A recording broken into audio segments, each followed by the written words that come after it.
Okay, we're live.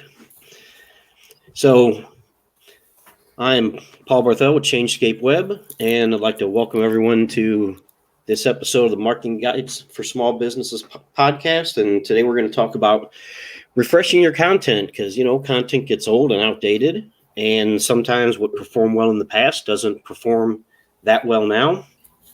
And so you need to go back and look at that. So that's what we're going to be looking at today. So, Ian, I'm going to start with you. Why would you refresh older content instead of just creating something new? Well, the first reason and the biggest reason is because you have nothing else to do. So I think that's no, that is not the reason to refresh old content. The one of the reasons is that rankings diminish over time. So even if your older content, if you have old blog posts, even web pages that were ranking really, really well, they diminish over time. That's just, there's a freshness factor in the Google algorithm that's important. Another reason is that you've invested a lot of time, energy, and brain power into creating content that's valuable to your target audience. And you don't want that to go to waste. A lot of times updating older content that's valuable can actually be more relevant to your target audience and more powerful for your rankings than building competing content on your own website for those same keywords. So those are kind of the two biggest things I would say is the why. Okay, and I guess to follow up on that a little bit, I might add that content takes a while to rank. And if you have older content that was ranking and maybe is still ranking, just not quite as well, refreshing that and updating it could actually bring you higher in the rankings quicker than a new piece of content. That's a great point, Paul. And sorry, I thought I implied that, but I probably didn't. And that's really I might not have. And that's really important because when you're, I have clients that have had blogs for, strong websites. We've refreshed their websites over the years, and they have blog content, and some of them have hundreds, maybe up into the thousands of blog posts now because they've been doing it for 15 years.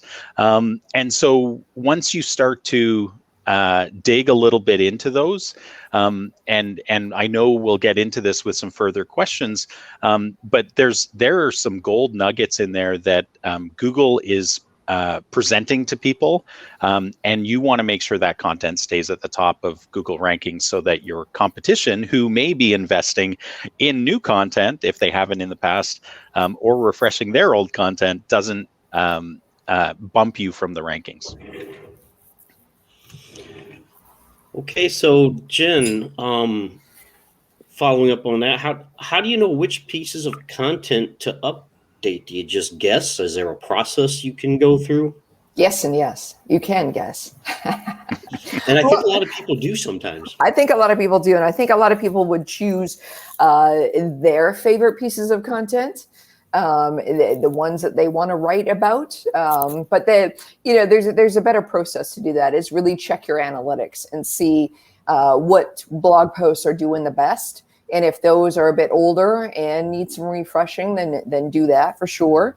The other way to think about it is if there's a topic that you have written about that just keeps changing, or is something with the algorithm, or something with the attitude, or something with the way things are done now compared to when the article was written has changed, you're going to need to update it in order to stay current there as well. So you can either guess, you can look at your analytics, or you can choose the one that the marketing element that has changed the most or the most in your industry, and make sure to update that one for sure.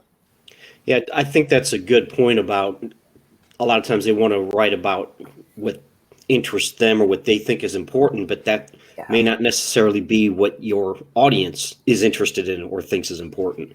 Yeah. So that's a good point. Dan, what about, there's different types of content. I think, a lot of times when we talk about updating content, we think about blog posts, but what about other types of content such as YouTube or if you're doing posts on Facebook, although they rotate, but what other types of content should be updated?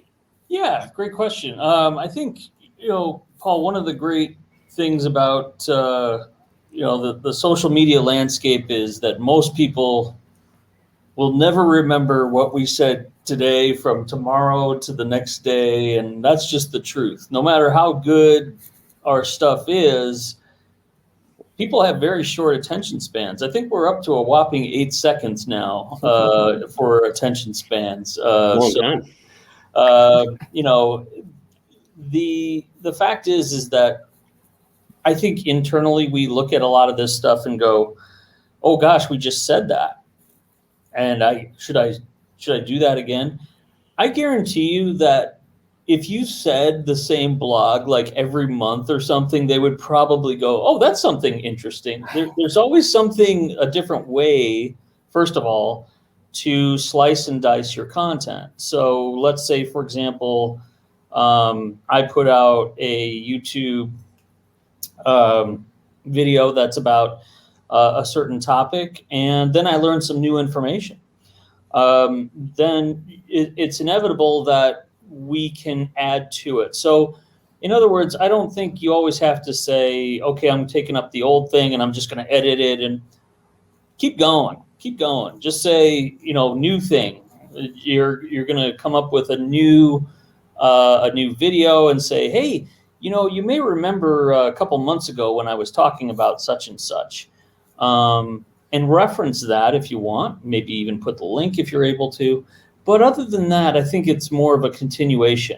It's not, hey, let's go back and relitigate chapter 1 of this book. Let's go to chapter 2. Let's go to chapter 3 and add on layers to your content. And you can just tell a richer story that way. Besides, I think it helps when, let's say, you're creating a hub page of some sort on your website, and you might want to add certain links that expand that story. But I'm much more in favor of doing the new than adapting the old, because I just don't think people are going to care that much about it, or they're going to care more about what's fresh. So that is giving your content new life by adding a chapter onto it. So particularly, I think in YouTube, social media, I mean, there's no way in the world I would go back and edit social media. I mean, I would never do that. First of all, maybe I'm just lazy. I would not do that. I would just, you can put it out there and do something new that feels fresh. And I think that brings it back to life, with something new you've learned. Yeah, I agree with you on the social media part of it.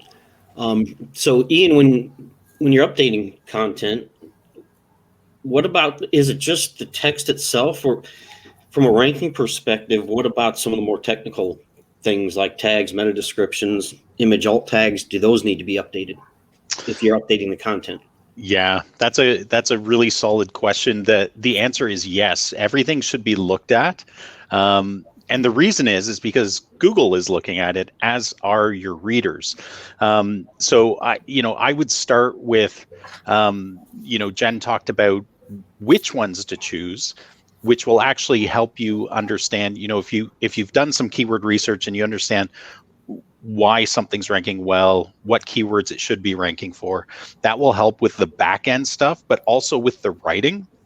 So things like headlines, subheadings, those are really, really valuable. Even putting an index at the top about what this article is about, so that people can skim it, because oftentimes those weren't done, especially in older blog posts. Adding images, updating images, making sure you have alt text to your images, adding videos. There are a host of things that you can do without recreating the blog post, or the page or whatever it is. I'm speaking mostly related to a website, because those are, I'm thinking more helping your rankings, helping you get found, and then people leveraging and reading your content. and then, adding new information. So in some industries, information is being updated constantly. Even, I have a client in the remodeling business, and you wouldn't think things would radically change there, but, rules change, government rules change. What's the word? Environmental. Eco-friendly. Thank you. Environmental stuff changes all the time. Rebates, government rebates, all of that stuff changes. We're actually currently going through one of our clients, the remodeling client's website, looking for stuff relating to those rebates, because some of the rebates have changed and we don't want to put disinformation out, and they rank very highly for that information. So I would say scrutinize everything. And of course, we're talking to small business owners. I would say, like, have some, even in the building of your website, you should have an expert who understands SEO, understands why you would do certain things. They should be the ones that are actually doing this. But getting information from the business owner or an expert in the business to help feed what content might be new and relevant. Yeah, and the format of the blog post is a really good point, because now these days with long form blog posts, people tend to skim. So you do need those breaks and those headlines, and like you said, maybe an index so people can skim through, because a lot of times they won't read the entire post, but they'll read a section that's of interest to them. Hey, two more things I would add. You should, this is a little bit controversial. It's not very controversial, but and it's so easy. It's about to get spicy. A lot of people that have done kind of analytical studies of it, when you update old content, recommend that you put in a blurb that the date that your content was updated, and that's both for Google and for the viewer. And I was also going to mention, purely from an SEO standpoint, because Schema has been growing in value over the last 3 years or so. And I'm not going to go into what Schema is if you don't know what that is, but for our listeners, but just know that Schema's become quite important from a Google standpoint. So actually, when you're updating content, you should make sure that the schema, these back-end tags, have been appropriately rendered to the content. Yeah, the schema, the simplified version, is it's structured data that helps Google understand what your website and what your blog post is about. So there's the oversimplified version. And that, that actually kind of feeds into the question I have for Jen. If you're on a contract model with a client, so to speak, and they're paying you to do new blog posts, new content, and you decide to start updating some of their older content, have you ever run into any objections or questions about, well, I'm paying you to do new content and you're updating this old content, and why are you doing that? And have you run into that, and how do you handle that?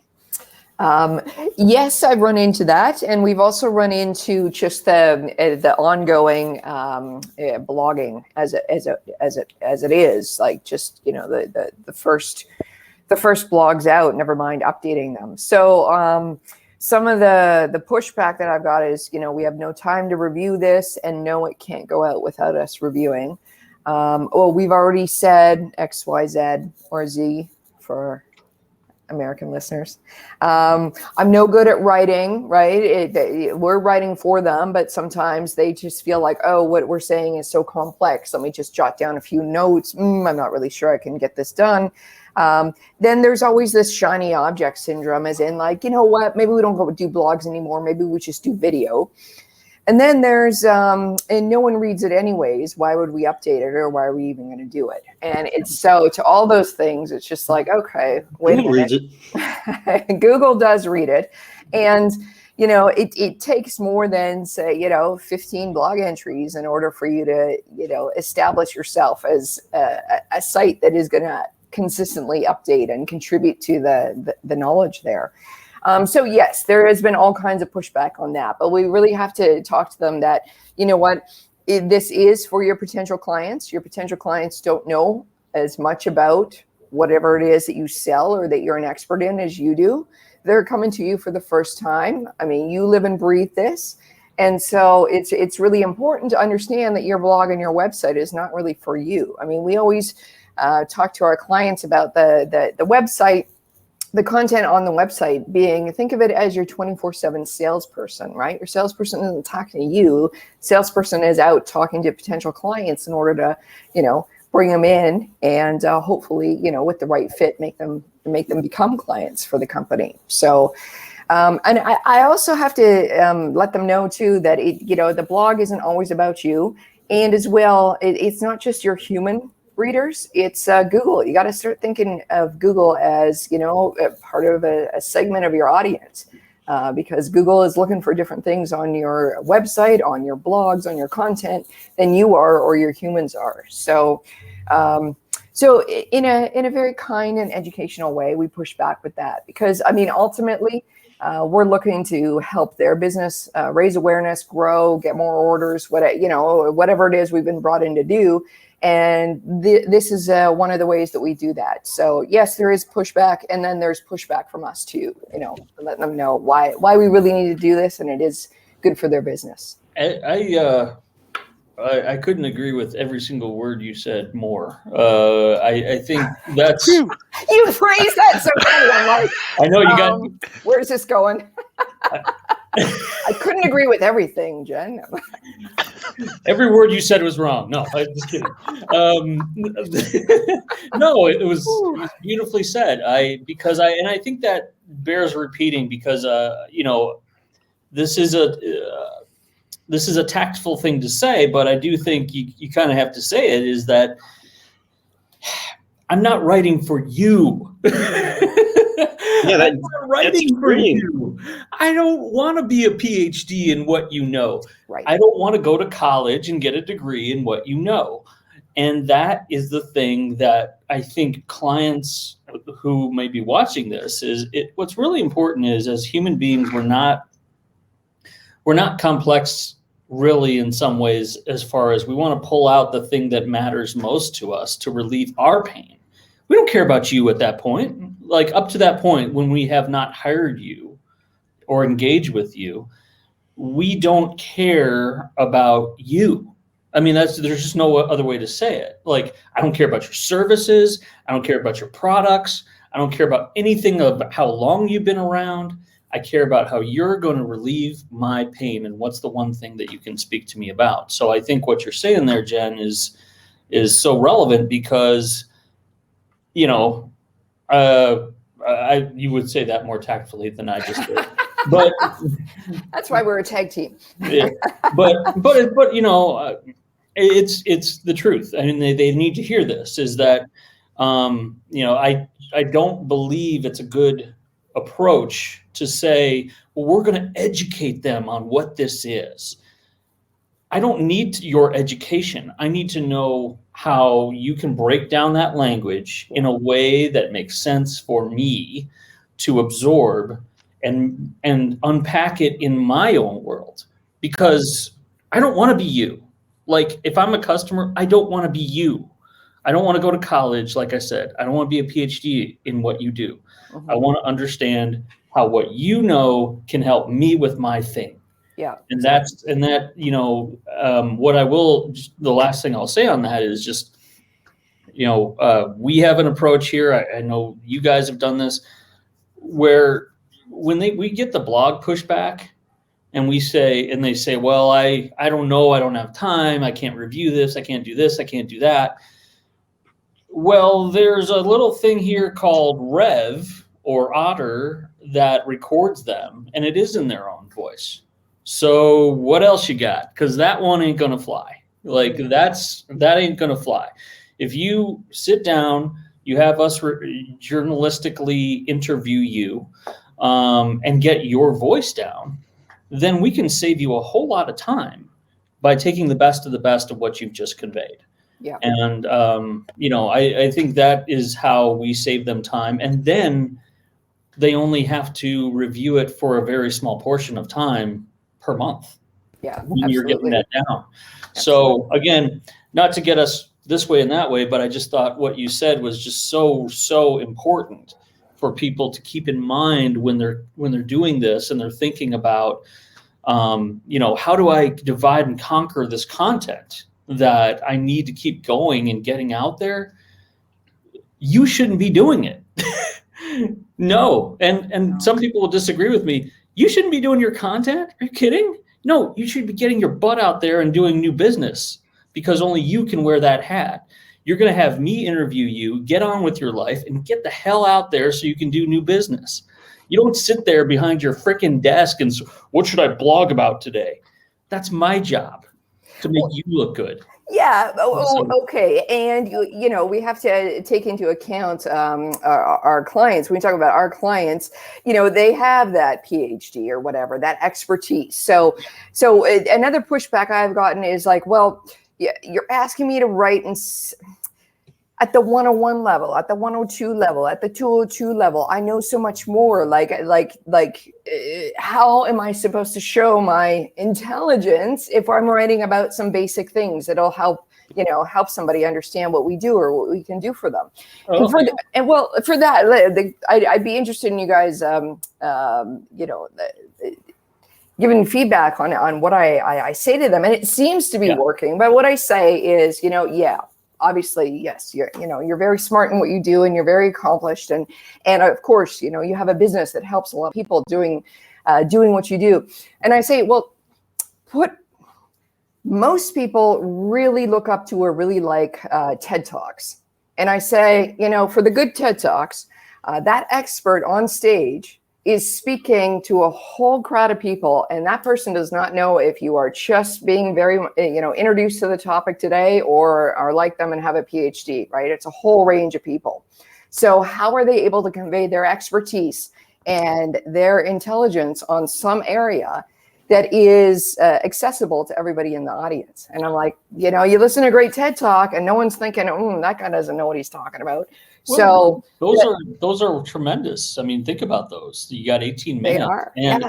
And all of us have viewed those about people. That's a wonderful example, because I think you're talking about people who do very, very different things than what we do, but we're fascinated by how they break that down, aren't we? We've viewed things from people in medicine and science and math and all kinds of things that are not our specialty that they have made accessible for us. And I think that's a wonderful example, because if they said, well, let me explain to you the concepts of this theory I'm about to, oh God, like I'm done. Like, no. Yeah. And it's the same principle. Now, the only thing I'll say about, when they say I can say more than that, yes, you can. You can do the 101. You can do the 201. You can do the 301 tiers. But you sure as hell better break that down when you go to 201 and 301. And that doesn't change. So it's not dumbing it down. It's converting it to a language that makes sense for the people who would frankly give you money. So I am not, I'm not concerned about what you know in terms of that alone. I'm concerned about what you know in how the process is going to be working with me. Because here's the danger. If I'm overwhelmed by what you're telling me, there will not be a second meeting. Guaranteed. I don't care what you've been. I don't care if your firm has been around for 100 years. I'll find another one that's been around for 75. Like, that is never going to matter to me. What I care about is how comfortable you can make me and how quickly. Yeah. So to your point, and this plays into what we've been talking about today, you can really break down that content for them into chapters, into things that for their intents and purposes may feel like 101, 201, 301, 401, but then it's back to us to break those chapters down so that all the world out there sees is plain frickin' English. And I just want to make sure that the audience is really clear on this point. What you guys are saying is absolutely true. But the point that has to be made to the client, and I think you guys have said it a bunch of ways, like several different ways, but I want to make sure the audience is really clear on this. The website is not about you. It's not vanity for you.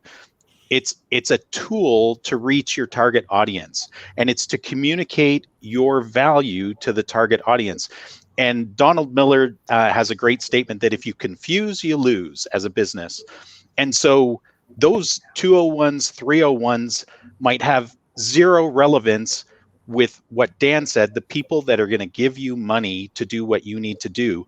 So proving your intelligence isn't the reason for your website unless those are your target audience. If you're trying to attract, maybe a management consulting firm needs to prove their intelligence to CEOs to help them know that they're the right management consulting firm. But, a dentist knows a heck of a lot of, intricate medical things. But really, they just need to prove to you through their website to build trust that they can perform the treatments that are going to take the pain away from you. Yeah. Yeah. So don't forget the target audience. Well, and I don't think many of us give ourselves enough credit for the in-person experience we're about to have. We feel like, we got to get it all out on the website. And if you've done your job, just like you've said, Ian, where you have spoken to their pains at that nice high level, you don't have to do all the selling you think your website should do for you, because I'm a little skeptical that someone could go to a website and be like, I have to work with that person. Not in a service-based relationship. I don't know that's kind of a big ask.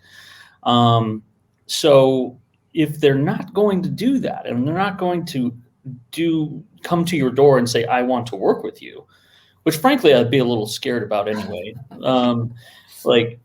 Then you have to trust yourself that you can hold back on some of that content and save it for a really good in-person experience, like a discovery meeting or a proposal-ish type meeting. And that's when you can get so much more in the weeds if you need to, and have that connection going on. But I don't think you necessarily have to put it all out there at once. Or peer journals or industry journals, right? That's your time to prove you're above and beyond your entire industry. One interesting thing, I think, again, we've alluded to it, related to objections, is for me, and I think for everyone on this call, really the biggest, I don't want to say ammunition, because it shouldn't be confrontational. It's about guiding our clients, right?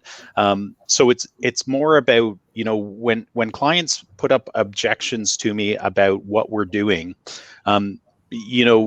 I like to take a step back and say, look, here's the strategy, the strategic marketing plan that we've built for you.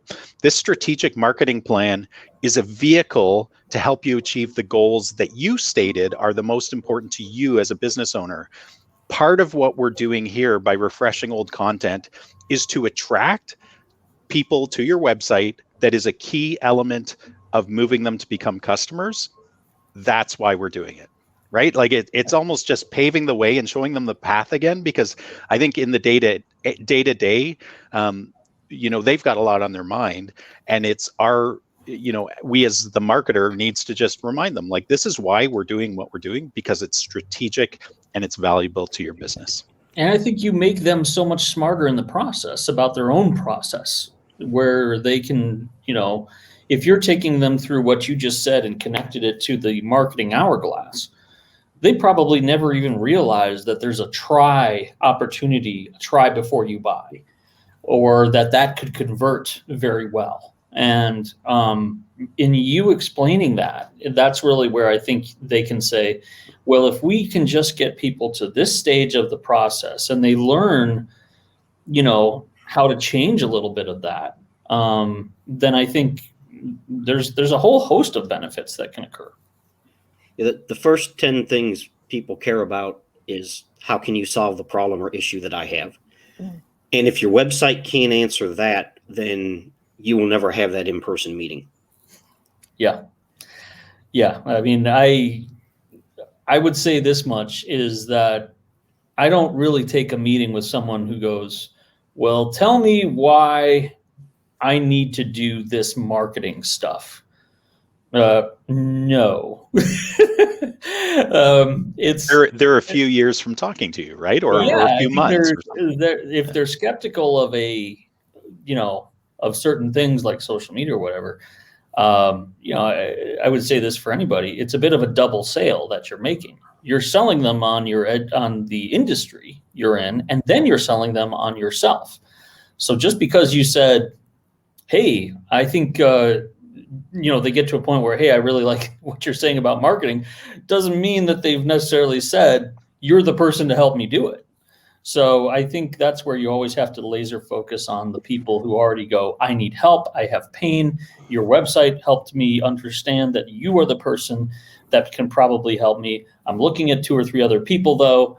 Let's talk. That's where your discovery meeting, I think, is going to pay dividends.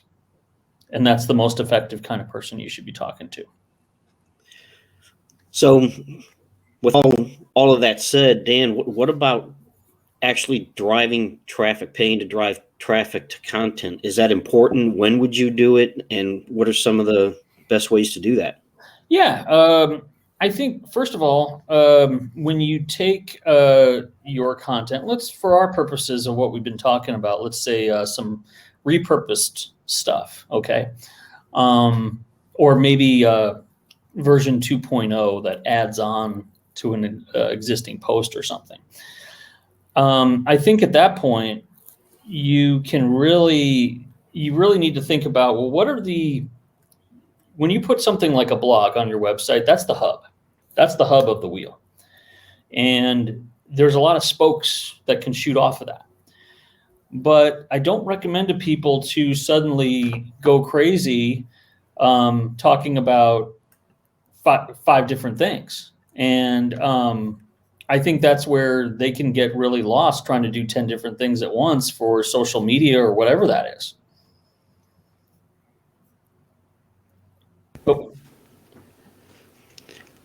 Well, okay, so I want to kind of roundtable this next question, and I'll start off. I think Jen kind of alluded to this when she was talking about updating content, that there's also evergreen content that we need to keep in mind, and you may not necessarily go back and refresh that, but you might want to drive some traffic to it if it's an important piece of content and you saw that it was ranking earlier and now it's not ranking quite as well, but it's still relevant. You might want to drive some traffic to it or take a look at it and see why. But with video is a great format, but you need to transcribe that because Google can't watch a video. So you need to, when you put it on your website, you need to transcribe that and put that on there as well. So Google it helps Google know what this is about. But any final thoughts or anything we didn't cover or that we should mention? Well, I just want to see if we can clarify. When you say transcribe for the listeners, do you mean just put the captions on it, or do you mean actually have a blog sitting under the video explaining, basically what the video? Yeah, I would basically create a blog post to go with that video because, like I said, Google can't watch the video, at least not yet. Not yet. Yes, there you go. Just you wait. One thing we didn't really talk about, why you would want to repurpose content rather than create new content. And I ran into this early on in my SEO days, because if a client, if they started to slip in relation to some their top keywords, we would produce new content to try to rank above the old content. And what we found is something called keyword cannibalization, and not to go into it too in depth. But this is kind of in reference to the objection of, well, I hired you to do new content. The point of what we do isn't to needlessly produce new content. The point is to attract people to the content that you have in order to get them to purchase from you. So you don't want to cannibalize the keyword rankings that you've already created. You want to step those up to the next level. Also, we didn't talk about just if you were looking at updating old content, we didn't even talk about links, but double check to make sure there's no broken links on those pages, because those things change with time. If you're referencing an older, association or something like that, make sure that people are updating their websites all the time and those links get broken. So check those out, put new resources on there. But it's all about creating value for the reader and connecting the dots for Google. Yeah, that's a good point with and even internal links, because if you change something internally, you can have a broken link, an internal broken link that needs. So yeah, that's a good point. Dan, any thoughts? Yes. Yeah, I think you could probably also, take a look at why SEMrush, I think, does a very good job of this. It really silos some of your stuff as far as maybe you don't even want to keep some of these posts anymore. So there's the adapted stuff that you can update, but it's not blasphemy to say that there are some posts that maybe should not exist anymore for you. And so that's not just about Google, that's about your brand kind of evolving. So if you've done some stuff in the past, let's say, 7-8 years ago, and it really doesn't represent who you are anymore, then that's not even an adaptability thing at that point. And so don't forget, I don't propose to do this with a lot of posts, but I do think that if you actually want to update some or adapt some, do that. But if you want to get rid of some to align with your brand a little bit better, that's okay too. So don't forget about that. Yeah, definitely. I mean, if something's not relevant, then you want to remove it, but you also want to look, and if it is getting any kind of traffic, you probably want to redirect that to something that is relevant. Exactly. Well, I think that's a good place to wrap up. I hope we've answered some questions for our audience, and thanks for listening.